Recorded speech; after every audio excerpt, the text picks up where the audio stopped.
एक बार एक राजा जंगल में शिकार करने गया और जब शिकार करके लौट रहा था तो रास्ता भटक गया।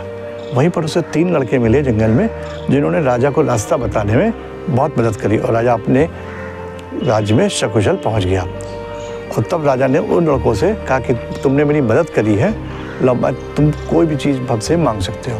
तब उनमें से पहले लड़के ने कहा, राजा साहब मुझे बहुत सारा धन दौलत रुपया पैसा चाहिए।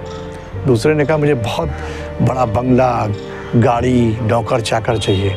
और तीसरे लड़के ने कहा, आप मेरी शिक्षा की व्यवस्था कर दीजिए, जब तक मैं पढ़ना चाहूँ मुझे पढ़ने की व्यवस्था बढ़िया जगह कर दीजिए। राजा ने तीनों की बात मान ली।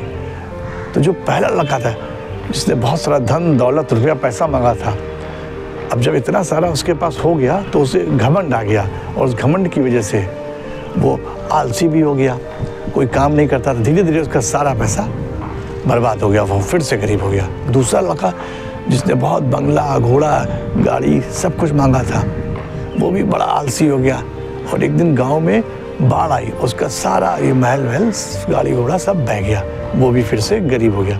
और जो तीसरा लड़का जिसने अपनी शिक्षा के लिए कहा था कि शिक्षा का प्रबंध कर दीजिए मेरी, वो पढ़ लिख कर इतना होशियार हो गया कि राजा का मंत्री बन गया। और उसकी पढ़ाई लिखाई की वजह से, ज्ञान की वजह से उसके पास धन दौलत रुपया पैसा सब कुछ हो गया, मान प्रतिष्ठा, उसको सब कुछ उसने अर्जित कर लिया। तब राजा एक बार उन तीनों से मिला और उसने उनसे पूछा कि हाँ भाई अब सब बढ़िया चल रहा है? तब उनमें से पहले ने बताया, हमारा सब बर्बाद हो गया। दूसरे ने भी यही कहा, मैं बिल्कुल बर्बाद हो गया, मैं फिर से हम गरीब हो गया।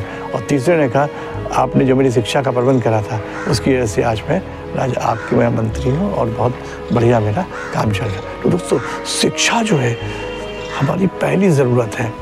अगर हम शिक्षित हैं तो दुनिया में कुछ भी कर सकते हैं।